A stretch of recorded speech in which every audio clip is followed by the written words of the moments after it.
Assalamualaikum warahmatullahi wabarakatuh. Perkenalkan, nama saya Aisyah Khairusofa. Jadi di sini saya akan menerangkan sedikit tentang apa sih yang harus kita ketahui dan persiapkan saat kita menjadi pelatih diklat.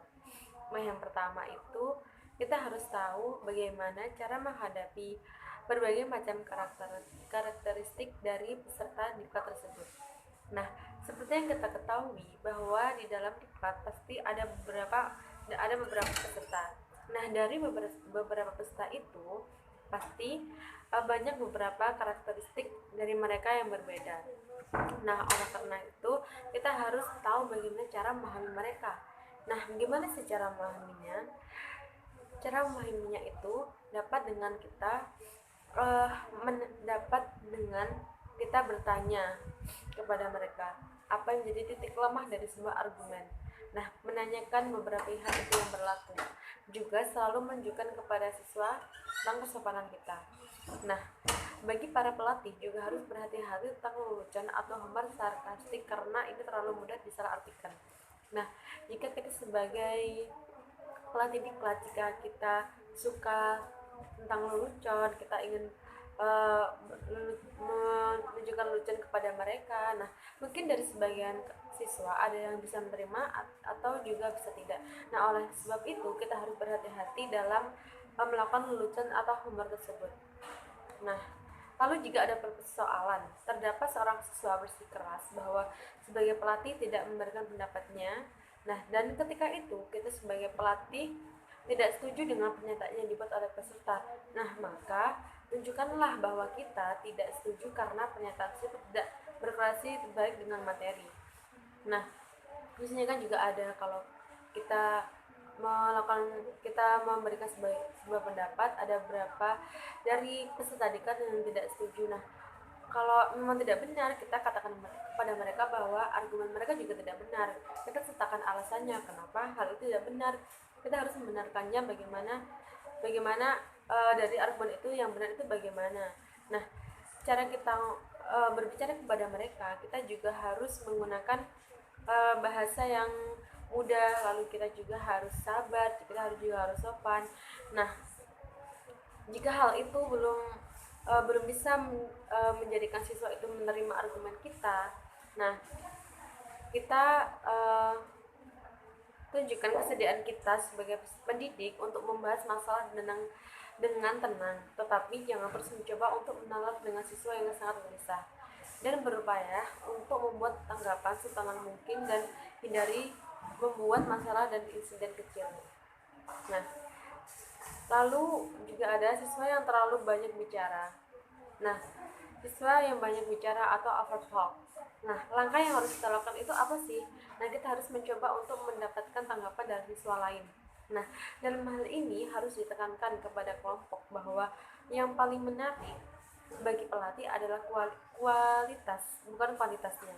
Nah, dan jika hal itu belum berhasil, maka bicaralah dengan penahan siswa. Jika siswa itu berada di asrama, maka kita berbicara kepada penghuni asramanya. Nah, juga kita jangan mengejek siswa yang terlalu banyak bicara atau memberi komentar kepada siswa lain dalam kelompok. Tapi cobalah sebisa mungkin untuk menjaga aktivitas kelompok tetap berjalan tanpa memperkuat perilaku banyak bicara. Nah, sedangkan tadi kan udah tentang siswa yang banyak bicara. Nah, sekarang siswa yang banyak diam. Nah, itu juga menjadi persoalan. Di mana dalam hal ini siswa yang tidak pernah bersuara di kelas juga menghadirkan suatu masalah. Oleh karena itu, hal yang dapat kita lakukan adalah memastikan bahwa semua anggota kelas mengenal satu sama lain dengan namanya. Nah, dengan mencoba menciptakan lingkungan yang aman. Nah, dengan hal ini kita dapat membuat forum kecil, forum diskusi seperti itu.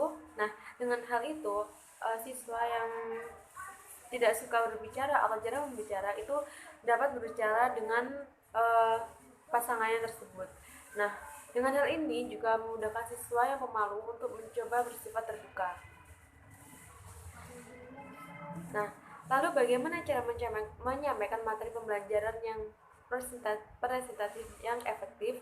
Nah, dalam hal ini ada 5 keterampilan presentasi dasar yang sangat perlu dipahami oleh pelatih dalam menyajikan materinya agar efektif kepada para peserta.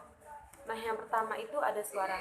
Nah, dalam hal ini saat kita berbicara menyampaikan materi, maka haruslah kita menyampaikan dengan suara yang jelas dan tegas. Nah, mengapa demikian? Karena jika kita menyampaikan dengan suara yang tidak jelas, maka dari peserta diklat tersebut juga tidak dapat menerima materi dari kita dengan jelas.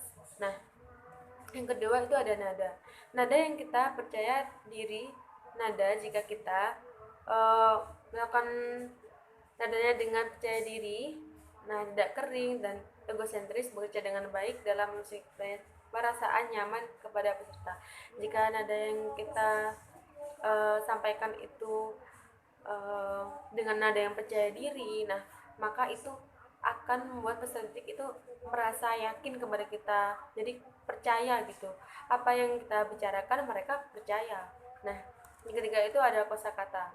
Dalam hal ini, jauhi istilah dan jargon asing sebanyak mungkin, kecuali memang peserta yakin bahwa akan melakukannya. Nah, justru memperkenalkan istilah dan jargon teknis, luangkan waktu untuk menjelaskannya kepada peserta dan juga beberapa akronim yang memang ingin disampaikan. Nah, yang keempat itu ada humor. Di sini pelatih yang mempunyai humor yang baik maka akan membantu menciptakan suasana yang lebih rileks. Namun berlebihan dalam humor juga dapat menjadi sebuah kerugian. Nah, di sini humor sebenarnya juga mempunyai dampak positif maupun negatif tergantung dari pemateri tersebut bagaimana menyampaikannya. Jika disampaikan dalam waktu yang tepat, nah maka itu juga akan menciptakan suasana yang lebih rileks, dan dengan hal itu kita juga lebih bisa akrab dengan para peserta. Dan namun jika berlebihan juga menjadi sebuah kerugian karena kita membuang-buang waktu. Yang kelima itu ada daftar tubuh, di mana dalam hal ini peserta merespon pelatih yang cukup aktif dan bergerak di sekitar ruangan dengan lebih baik untuk berhubungan dengan peserta. Nah, mungkin sekian dari saya. Apabila ada kurang lebih mohon maaf. Terima kasih. Assalamualaikum warahmatullahi wabarakatuh.